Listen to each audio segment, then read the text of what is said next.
let's get started. Lindsay and Riley, are you guys ready? Just a mic check, thumbs up. Cool. Good to So, go. really quickly, just some first housekeeping for everyone here. This presentation will be recorded, and as you have questions that come up, feel free to type them into the box, and we will answer them throughout the presentation. Really quickly, I'll let the panelists introduce themselves, and we will get started. Riley, why don't we get started with you? Hey everyone, my name is Riley End. I'm Senior Vice President of Operations at Spring Health. Been at Spring Health for about 2.5 years, located in Boulder, Colorado, married, and my son turns 2 years old today. Wow, happy birthday. Big deal. Pass And it I'm along. sorry to be taking you away from your son today. So let's get You're this thing good. moving. And really quickly, what does Spring Health do? Because I think everyone is definitely curious from the mental health perspective. What are you guys doing for the community as a service? Yeah, we are an employer benefit that provides mental health screening, matching, therapy, and psychiatry to employees. Awesome. Awesome. Thank you, Riley. And Lindsay? Hi, yeah. So I'm Lindsay Crittendon. I'm head of Headspace for Work and actually partner success. So hello, everyone. I have been at Headspace for about 1.5 years. We're a mindfulness training application, and we work with about, I guess it's about 1,700 companies at this point. Really on org development as well as stress management tactics and tools, and then of course access to our wonderful app. And I live in the East Bay of San Francisco, California, and I have a 10-year-old and a 6-year-old, and having a 2-year-old is exhausting. So more power to you, Riley. Any birthdays today, or just Riley? No birthdays. Nope. Okay. Well, let's get started here. And just to give on the spirit of vulnerability and giving folks a more personal view into your world as we talk about talking and having uncomfortable conversations around mental health. What is something that most people don't know about you that you think the crowd would find interesting? And Lindsay, since we started with Riley, I'll start with you now. Well, the way that I interpreted this question is that it would actually be kind of funny, but I'm certainly happy to be challenged for a serious answer. But I have a stupid human trick that if you know me really well, you would know that I can hear a song once and I have all of the lyrics memorized for the rest of my life, even if I haven't heard the song for 10 or 15 years. Like, how you're in the grocery store and like going along and you hear a song, I immediately just start singing to it. You're kidding. And you would, I would no, love I'm serious. to have that skill. Oh my gosh. I'm always making Maybe. up words to lyrics as I go. That is awesome. Riley, what about you? I was born in Wisconsin, and a Midwestern thing is water skiing and water ski shows, and my dad was in one his whole life, and so he had us barefoot water skiing from a young age. Oh, cool. That's probably what I'd Nice. go with. First time I did that, I was able to get up. So I that is, and I never tried it again just because that was such a highlight. Yeah, you can check it off. Last question, and then we'll jump right into the reason why everyone's here. In the spirit of mental health, and given that we are all stuck in our homes or apartments or Airbnb, favorite TV show and movie that you would play on repeat? Riley, why don't we start with you? Schitt's Creek. Nice, excellent choice. Lindsay? Yeah, that's a great one. I'll just be honest about my most recent binge, which is not my personality at all, but Bridgerton has been this just fantastic, over the top, subtle social statements sort of treat that I've had over the last couple of weeks. So I would recommend you watch it, even if you're not normally into period romantic movies and shows. Heard amazing things, and I think a lot of people in the crowd would probably agree with you that it's pretty popular. Cool. So, to switch gears, I'm Edward. I'm the CEO and co-founder of Catalyst, and rather than telling you guys about my favorite shows, which we can get to that at some point, I want to shift gears into a more serious conversation. Mental health is something that is incredibly difficult to talk about. I think I speak for everyone here, including folks in attendance, that 2020 was the roughest and toughest of years for everyone. And I'll set the stage here in that my brother and co-founder back in March had contracted COVID. He was on a ventilator. I personally put on my mask, rushed into his room as he's running out of air, and put him into an ambulance. Um, and it was probably the most traumatic experience of my life. It still is very difficult for me to talk about today without getting emotional. But it's figured, given the forum here, I want to really make it comfortable and make it okay for people to understand that it is tough and there are a lot of things going on for everyone. And throughout that time, my company had also just raised $25 million in Series B funding just a couple of weeks before. And at that time, I had a newborn daughter who was 3 months old. So all of this was happening at the exact same time, and it was probably the most challenging 3 month period of my life. And every night, in addition to being stuck in my apartment, I am looking and waiting to see if my brother is still alive. And luckily, one of the doctors was so nice to call me on his FaceTime and said, "Hey, just wanted to give you a heads up that we are seeing a miraculous recovery from your brother." And it was something that he didn't have to do, but something that I'll never forget. So let's jump into the first topic with, and just for actually really quickly, for everyone's context, my brother and co-founder is alive. He's well. He's back. I've seen him since. We've gone to the cabins and woods together and then have hung out. So good news on that front. I want to make sure I highlight that before moving on. But starting with the first topic, 94% of leaders have seen a significant increase in mental health and wellness concerns amongst their team last year. Riley, starting with you, the pandemic is the obvious reason, but what are some deeper issues that you believe is causing an increase in mental health and wellness concerns amongst your team, amongst the teams that your company is serving, amongst the customers that your company is serving? Yeah, I'll address it on the whole landscape across all companies. There are issues that all humans and employees and managers are going through. And I do want to talk specifically about what we've found at Spring Health. We did a survey with the Harris poll in December on this topic, and we found that 76% of US employees are experiencing burnout. 50% of employees have actively sought out mental health care in the last 12 months. And we broke down the categories of the primary reasons people were doing this. And not shockingly, 57% of people, their primary concern with their mental well-being was COVID related. But there were also secondary issues that were related to COVID, such as job responsibilities and job pressures. Companies were cutting jobs. Those that were staying there had to do more work. They weren't sure if their job was safe. So job responsibility and security is a cause of concern. Political issues, we all know the landscape was very divided in 2020, continues to be in 2021. You layer on social injustice as well, working from home, not having work-life boundaries.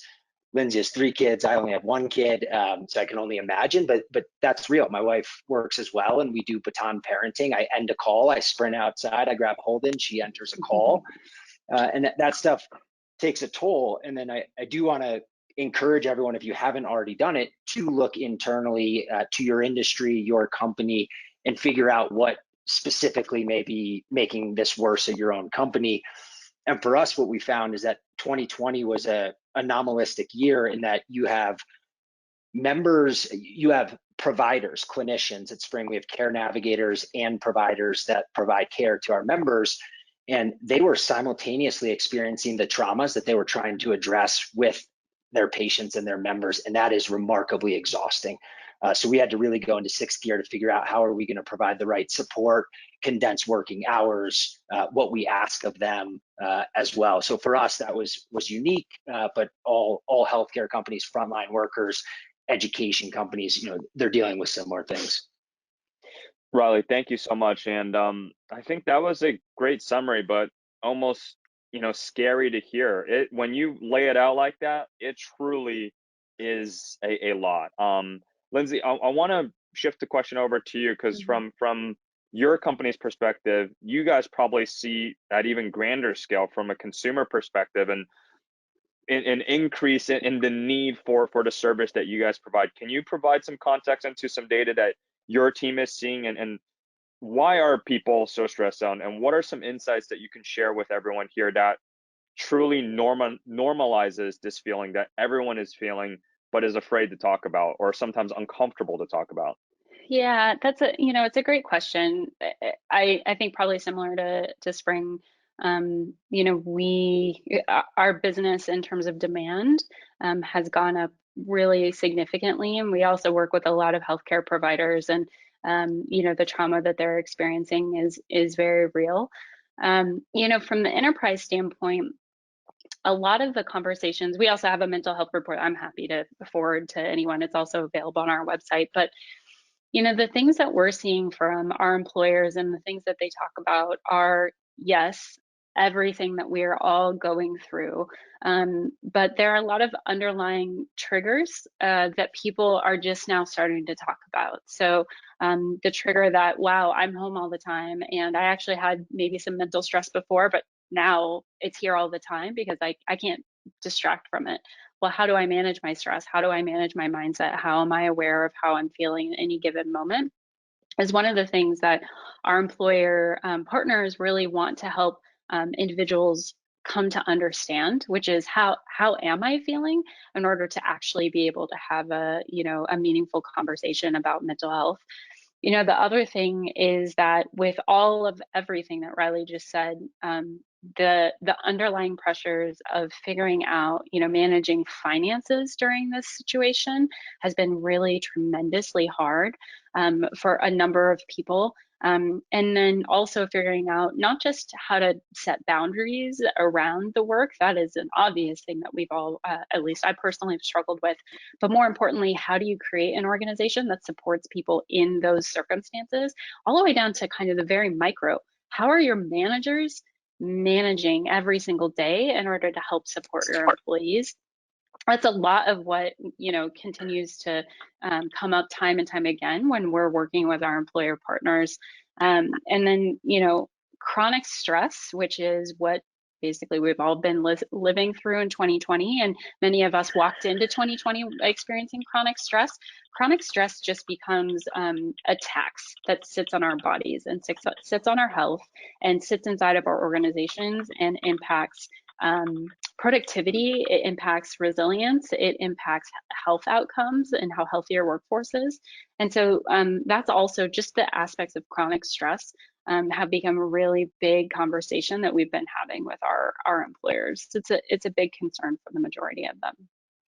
Yeah, thank you for that, Lindsay. And for throughout this panel presentation, I'm gonna lead by example because I tried to tell our team how important mental health is and how important it is to talk about it and want to get rid of the fear of being able to talk about it. So I'll be Mhm. constantly sharing uncomfortable stories about myself just to the audience as practice so that everyone knows that if I'm leading as a CEO as example is open to talking about this, everyone should feel better about these things and feel like this is not something that you have to coop up for yourself. So, amongst the topics that you guys talk about, I personally deal with stressors at home, specifically around I just get claustrophobic. Like I don't like sitting on Mhm. planes and sitting in my room working all day. It causes me serious anxiety. Like I have to. Sometimes I find myself having to run outside just to take a deep breath in a very panicky type way. So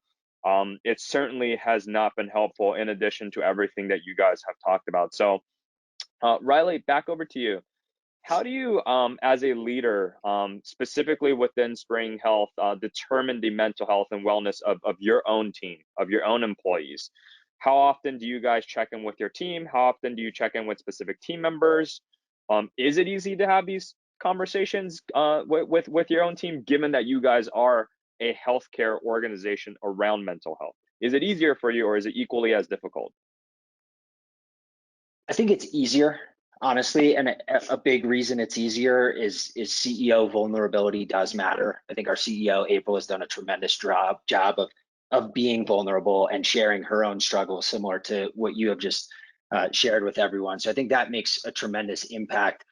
What we did at Spring Health that we found a lot of success with is we actually stood up, we called it initially the COVID-19 task force in March. We quickly changed the name to Spring Healthy. And it's a cross-functional team that is 9 team members. It is cross-functional. It's also across different levels of seniority. And the mission statement of Spring Healthy is to understand and improve the well-being and social cohesion of Spring Health. And so we have done these quarterly surveys where we actually measure the mental, physical well-being. Are you being supported by your manager? Is leadership trustworthy to go through this type of trying time? Do you have the benefits that you need? And so we've gotten a pretty granular look on Spring Healthy of where we need to improve. Then we run initiatives. We've run the Spring Health Wellness Initiative. We did a Spring Shine annual event that is meant to celebrate our successes and our diversity in our team. We have done trivia, fun things to serious things that have supported our team throughout wellness challenges. And so we've been very proactive, and our philosophy was, at the beginning of COVID-19, there are going to be companies that are excellent at supporting their team members, and then everyone else. And it's not perfect. We've failed at half of the experiments that we've run, but those that have gotten traction have really been valued by the community. And we get great response, is what I'll say. When we put a survey out asking people how they're doing from a mental health standpoint, people answer. 85 to 95% of the people actually tell us how they're doing. Well, I gotta tell you, Spring Healthy is a much better name than COVID-19 Task Force. So good job on that change. So digging deeper a little bit on that, what types of questions are you asking on those surveys, Riley? Because how often are you doing it? How can you definitively know that the work that you guys are doing, that you just talked about, has true impact on your team? Like, what of the responses that you've seen, so that the leaders here, if they're going to think about doing it for their own team, the CEO that are on the call, the VPs of CS that are on the call, how do they think about making sure that these results, they understand the results first of all, and what should they be looking for?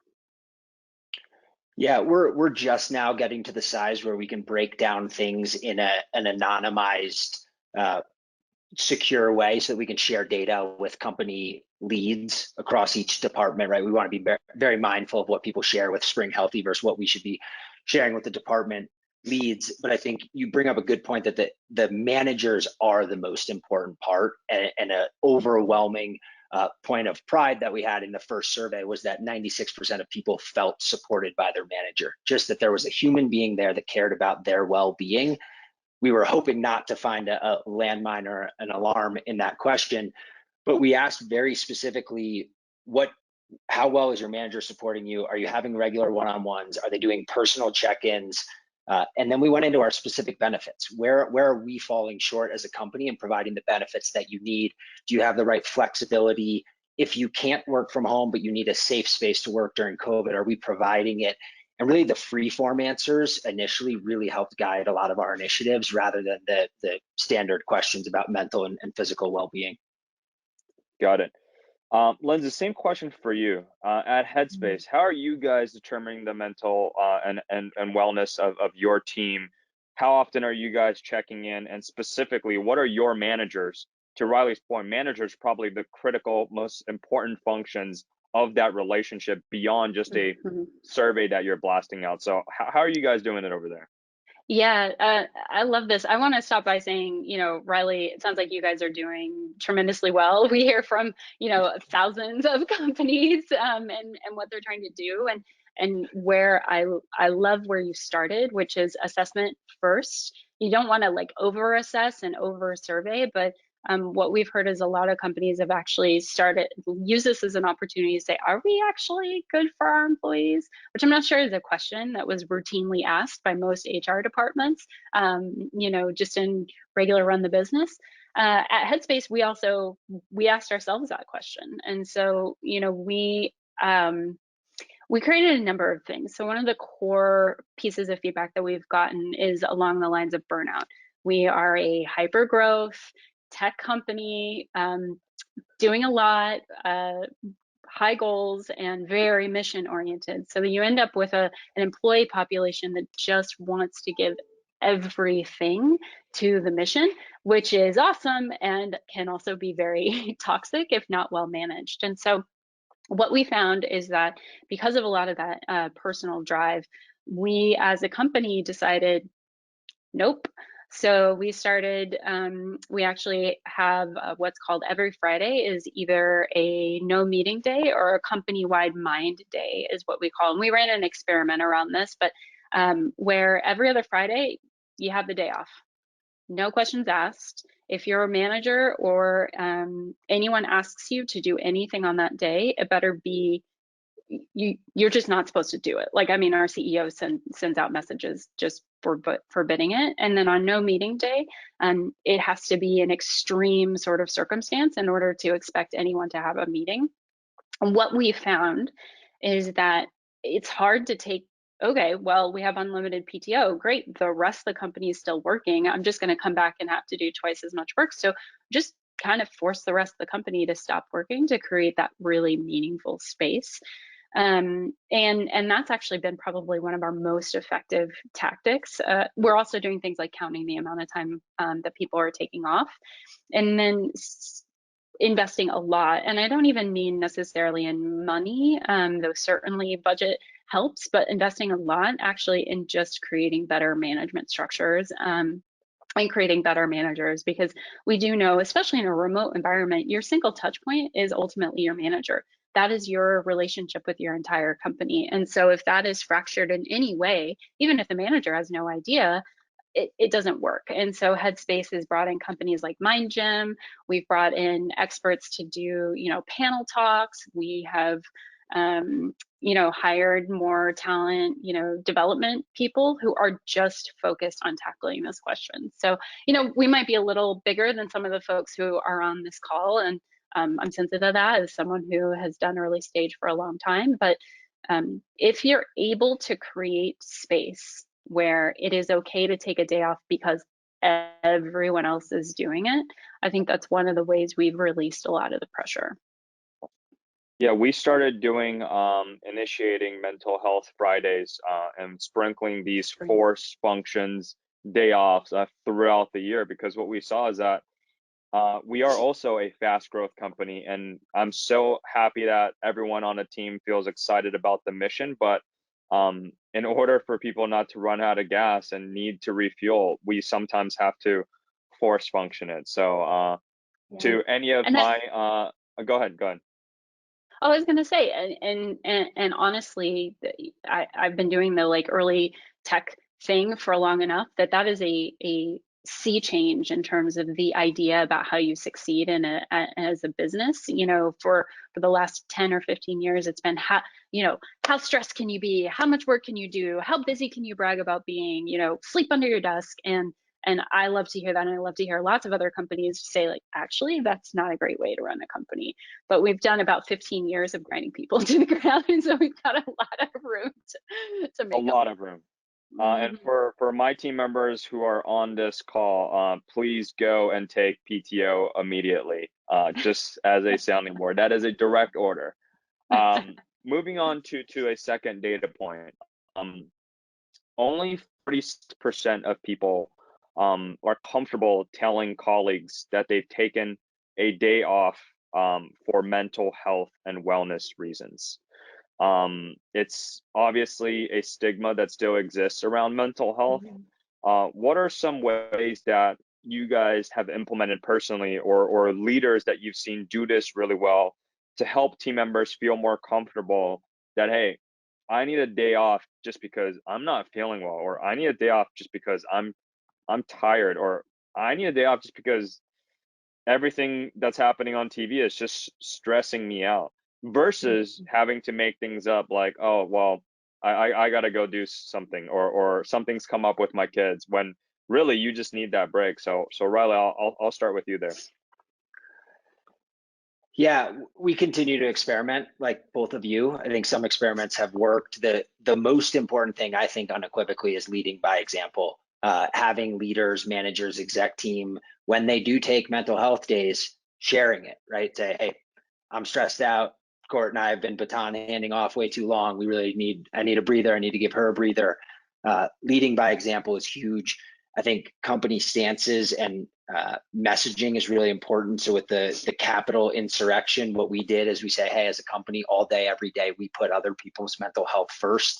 We're asking you to explicitly put yours and your loved ones' mental health first. Take the time that you need. Go to HR, go to your manager if you need to take time off. Please do so.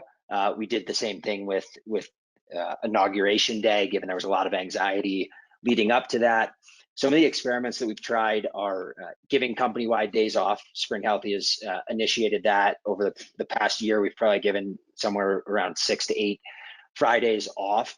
The initial experiment was very stressful. We gave 2 back-to-back Fridays off, and we actually heard half of the company said this was more stressful than helpful because my workload didn't decrease and you asked me to cram it into 4 days. So going forward, what we've tried to do is 2 things. One is explicitly ask the executive team to be responsible for what deadlines are going to shift as a result of doing these things, proactively giving permission for deadlines to slide as a result of this.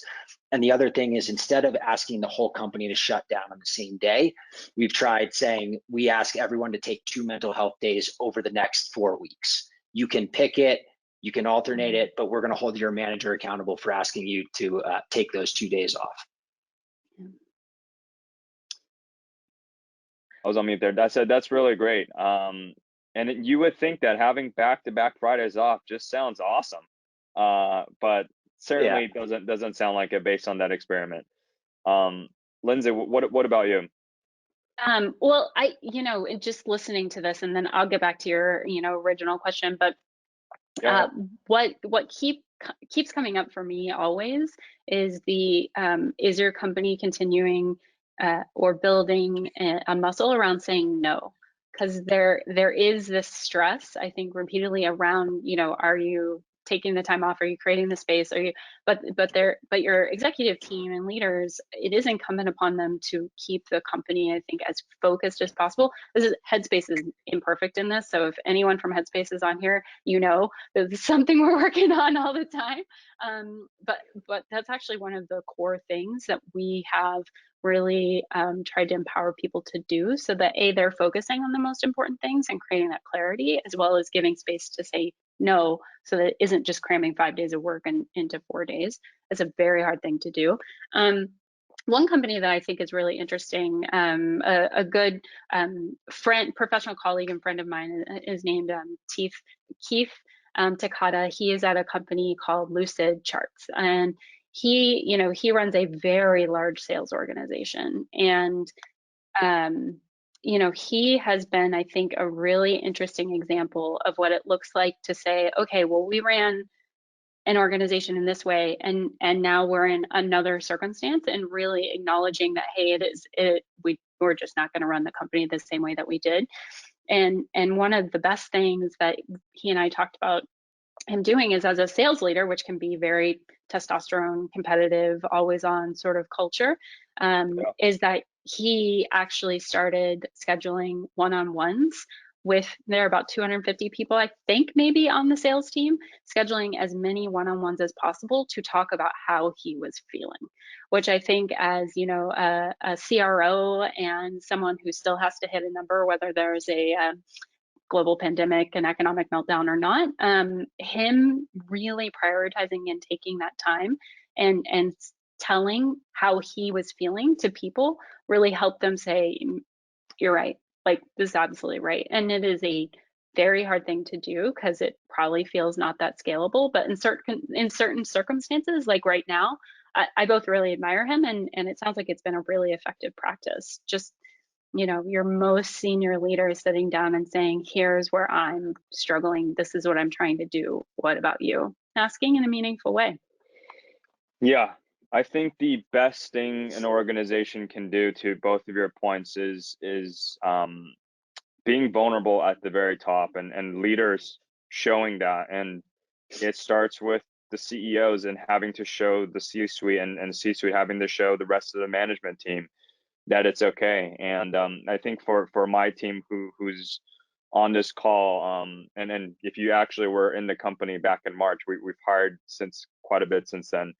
During one and all hands, I think I just, broke down and I had to shut off my camera, and I think everyone definitely saw my tears, but I was just tired and beaten down. And I think, in my mind, I was like, man, I just got to keep it together and get it together. But I think if you want to build a company and you want to have that comfort in front of your team, and if you're able to do that, I think it shows everyone that, hey, there is nobody that is unbreakable.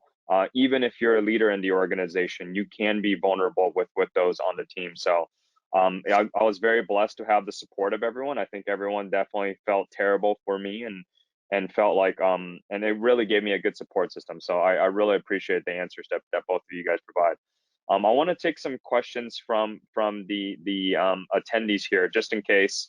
We're in this crazy world where people are in and out of meetings, so I want to make sure I cover this for folks that ask it before they jump off.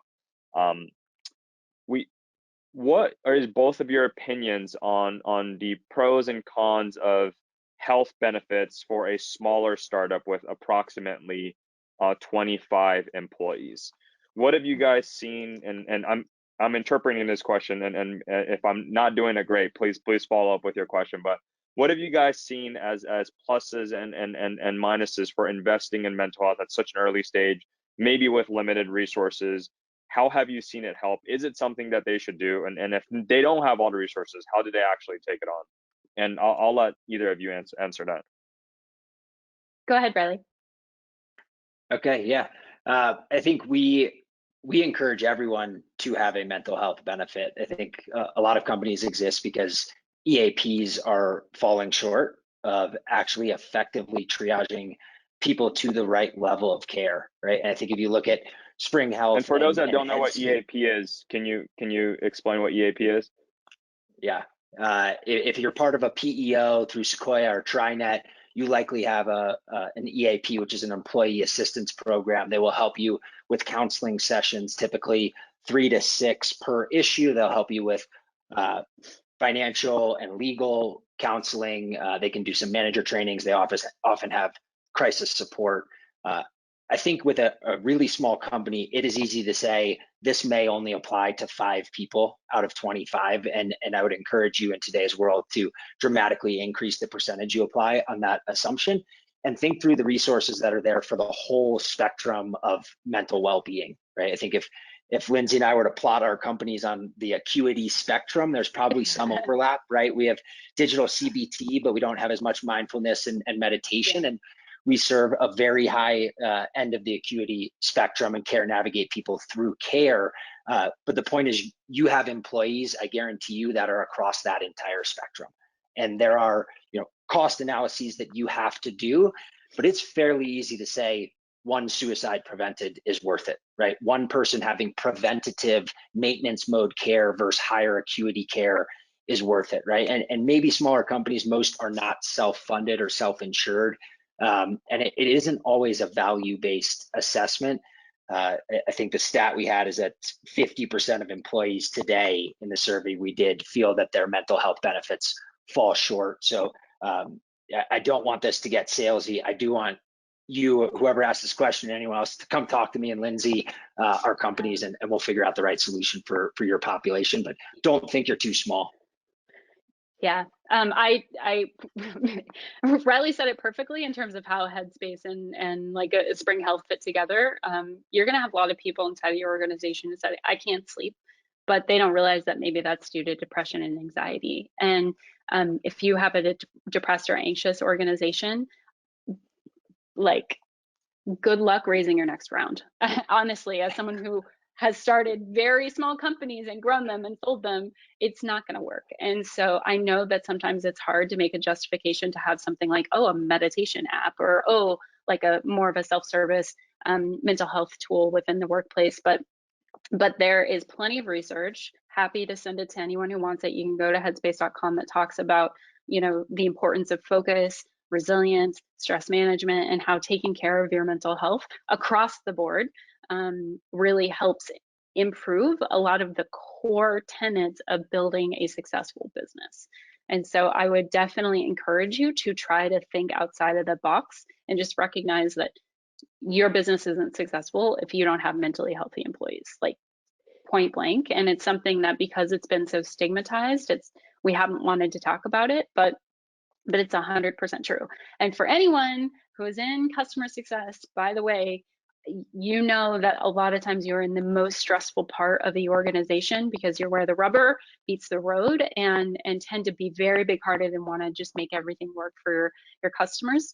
A burnt out customer success organization will have very high churn because of the level of empathy that's required to be successful in that business. So there are lots of ways to measure it, and I would encourage you to try and get creative, or like reach out to one of us because we can be helpful.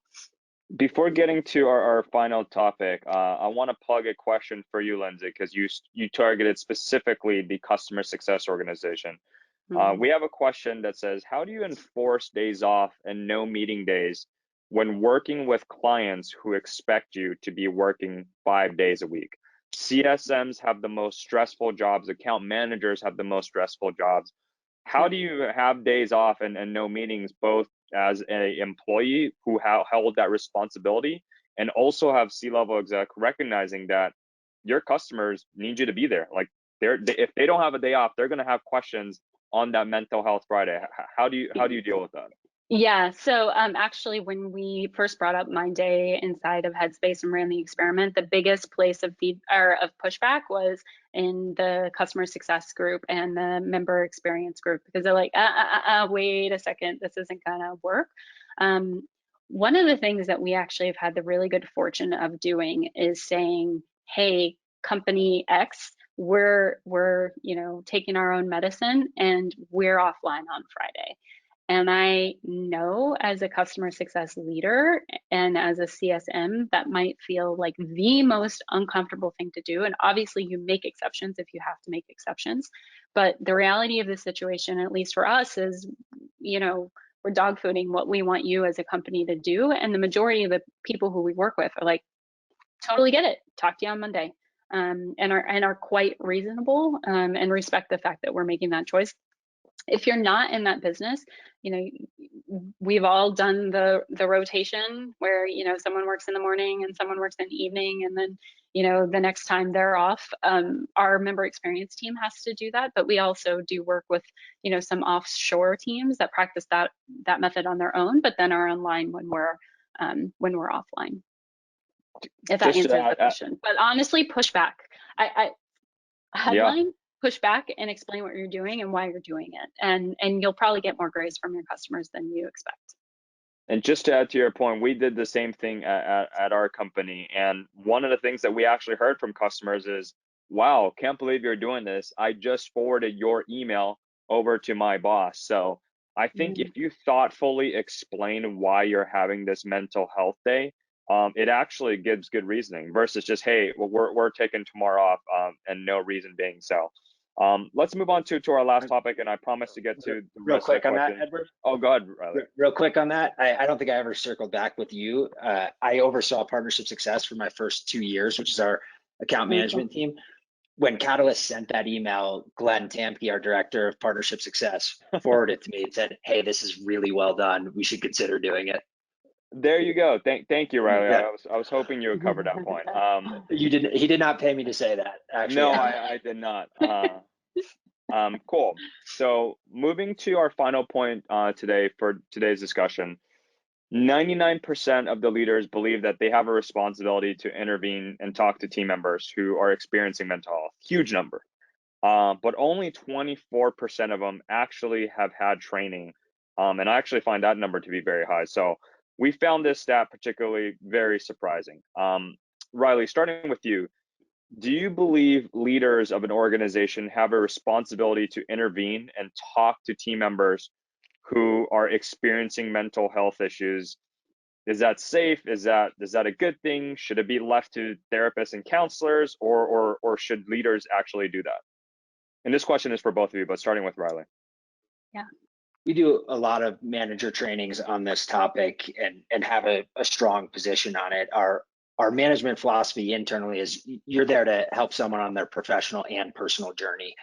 Mental health is interwoven between both of those paths. And so absolutely, we feel that it is a manager's position to intervene with the right swim lanes in place, is what we always like to talk about. So the first thing that we recommend doing is support. Prove that you are there as a human being that cares in the moment. Listen, ask. Something we always educate people on is if someone is really struggling in the moment and you have concerns about suicidality, suicidal intent, or suicidal ideation, it is okay to ask that. There have been studies that have proven that asking that question does not increase the risk of suicide actually taking place. So we like to give managers that knowledge set, that comfort to, if they feel in the moment the need to ask that question, but ask questions, be present, look them in the eye. Those things really matter in the moment. Next thing we tell them to do is triage. So do not tell them what they are dealing with. You're most likely not a clinician. You're not there to make a diagnosis, but as a manager, you should know what resources are available, whether you have an EAP, you have Headspace, you have Spring Health, Lyra, anyone, right? You name it. There are a lot of solutions out there. Some of them are competitors of ours, but you should know what is available, right? And you should guide them the right way. The next thing we say to managers is know when to escalate. It is okay to bring HR into these things if you as a manager are uncomfortable. They are there to support you. They are likely more trained than you. And the last thing we always drill home, I said it already, is do not be prescriptive. Do not pretend that you have all the context or the education or experience to make diagnoses. And we also advise, try to make it about them. Listen, support. Don't bring it back to you or your experiences, but help them in the moment. Yeah. Lindsay, what about you? Yeah, I love everything that Riley just said. Most of us are not trained clinicians, and so you do have to be careful as a manager, but the core of what he just said that I love, which is look them in the eye and let them know that they're not alone, and that there is support. A lot of times it becomes really easy to self-isolate when you're not in a great place. And so one of the things that we often talk about is, just connect to the rest of the support system that you have, whether that I personally, as a leader, rely on HR to really help in those circumstances, because I am not going to be the expert, but we do have experts who know what to do. And, definitely don't talk about yourself, but I think this is where vulnerability can be a little bit helpful, where, hey, I have experienced this. I've experienced this recently. I'm wondering if you're experiencing this as well, or if you've ever felt this way. We're all going through this thing together. Those can be kind of gentle ways to see if you might be able to open people up. And if you don't, still go talk to HR and say, hey, HR, I'm worried about this person. Can you help? Are some lightweight ways you might think about trying to open people up a bit. So we have some great questions from the crowd that is the actually flip version of this, in which it's not that it's not from the leadership. This is the bottoms up approach. And I'll start with the question of, and anyone can answer this. What can folks do as individual contributors to normalize the conversation about mental health, especially if their leaders are not receptive or isn't really part of the culture? And another question that's kind of similar to that is, any recommendations on working with senior leadership who are very work is work, personal is personal, but are uncomfortable talking about this stuff? So bottoms up approach, advice for individual contributors to talking with leadership and helping them be more open, very similar to you guys on the call. Yeah. So there are a couple of things that I might recommend. A lot of companies, they're on the larger spectrum, but it doesn't mean it can't exist in smaller companies, have employee resource groups. So at Headspace, for instance, we have our women's group is called Tina's, and we have a Slack channel where conversation gets very honest. And to the degree that you're able to set up employee resource groups, that maybe it's not like, oh, I've been diagnosed with depression, though it totally can be, Maybe it's a group that's trying to figure out how to sleep better. Maybe it's a group that's trying to figure out how to navigate some of these stickier situations that might be related to mental health. Sometimes it's easier to connect on those things with one another. The other thing is that if you are all able to talk about it and normalize it and say, hey, so and so, I need to take a day off, can you please cover my work? It's not ideal, but it is one of the ways that you could potentially approach it. And then I can almost guarantee that there is a director in your organization, there is a VP, there is someone who actually is open to this. They don't talk about it because they feel the same way you do, but if you're able to connect with them and help open their eyes so that they understand that everyone else on your level is feeling the same way, use them as your sponsor. You'll need an executive sponsor in those circumstances. That would be my recommendation. Riley, did you have a data point that you wanted on? Yeah, I agree with what Lindsay said, especially the find that person. And HR may know there are ways to incept what you are trying to accomplish. One of my favorite sayings is, we're all fighting our own battles that no one else truly understands. So you are not alone. And even if there's someone who is portraying that work is work and personal is personal, they are going through their own battle that no one else understands. And in being bold and being brave, you may be doing that person a favor as well. And there are moments that can be a catalyst. Mental Health Awareness Month, Suicide Awareness Month. There are things, right? LGBTQ, Black mental health, or Black History Month is coming up. All of those things are tied to mental health. And so you can come up with ideas to have panels, to fundraise, find ways to tie it in and lead by example within the org and help create the culture that you want to see.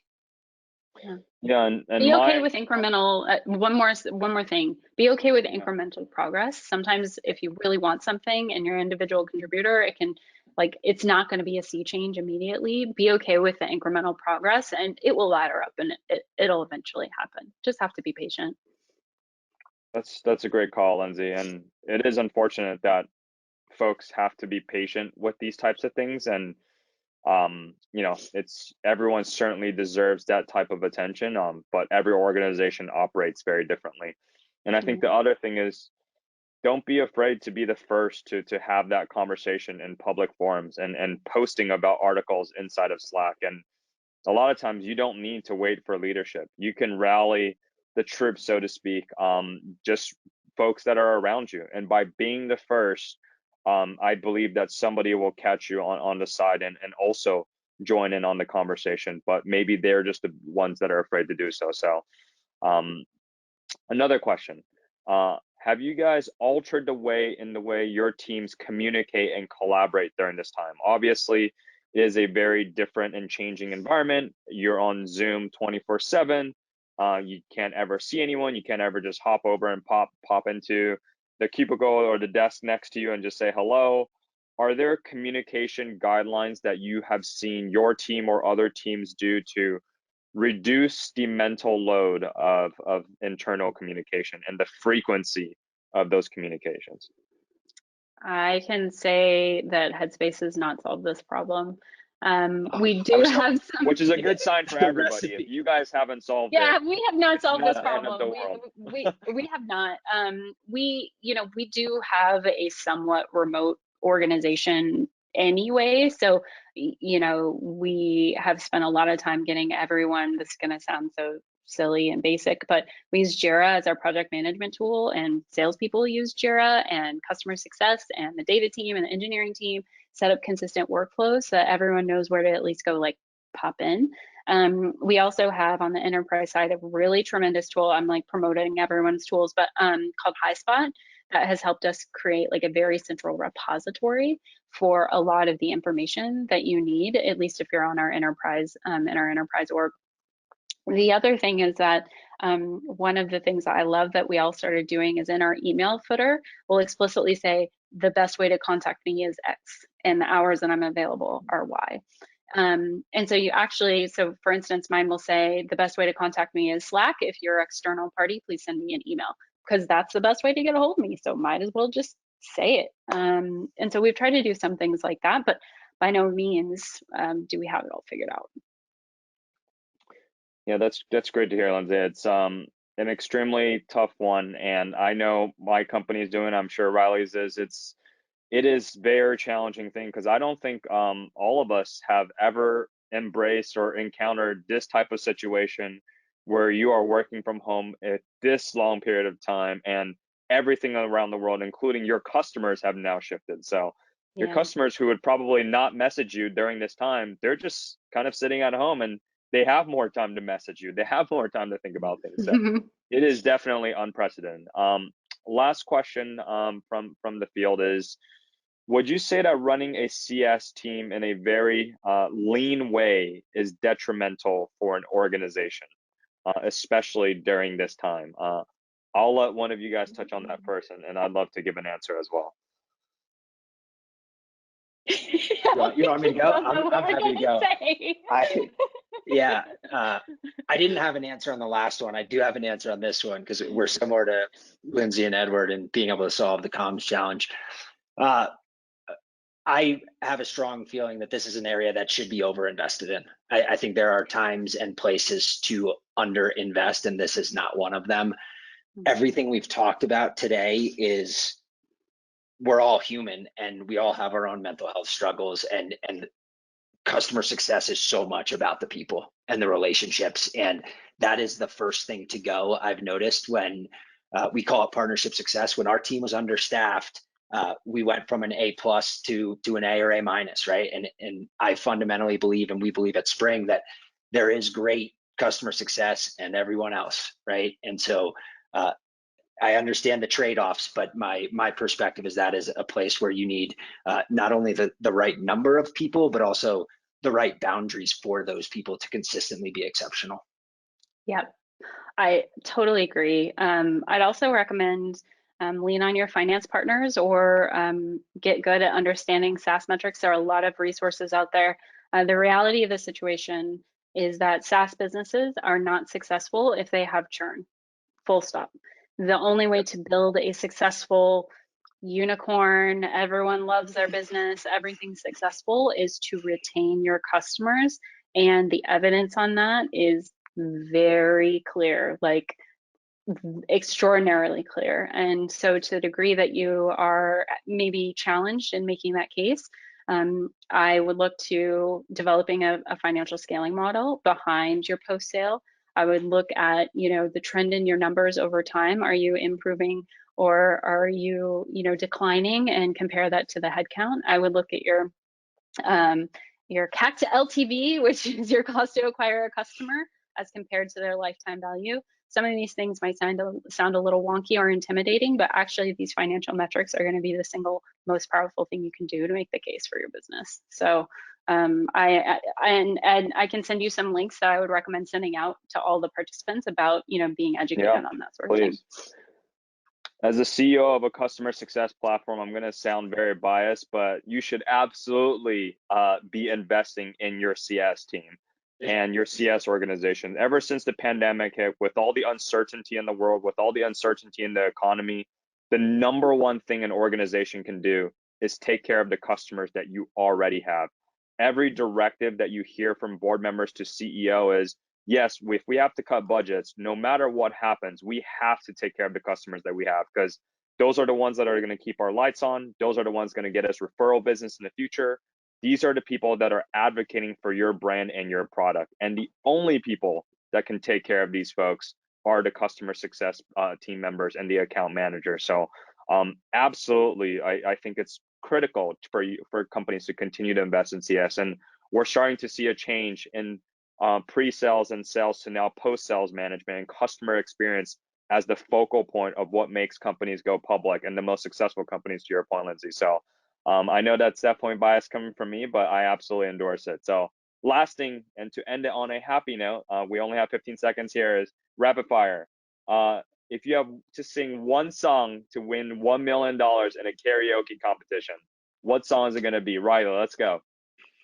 It would be Landslide by Fleetwood Mac, because I had a bad experience 5 years ago and I need to redeem myself. Nice. Lindsay? Mine would be actually anything from Julie Andrews that is like Mary Poppins Disney-ish. I can like pull those things off. Otherwise, I have an awful voice. So I'm not Awesome. winning the $1 million, to be clear. Well, thank you both of you so much. I know the crowd really appreciates all the insights that you guys provided. For those of you that have any additional questions, feel free to send them our way. Otherwise, we will definitely be following up with materials. And thank you everyone so much for your time and dedicating an hour to learning more about mental health. And hopefully this opens up the conversation at your organization as well. Alrighty. Thank you, Riley. Thank you, Lindsay. And thank you, everyone. Thank you. Have a great day. Bye-bye. Bye.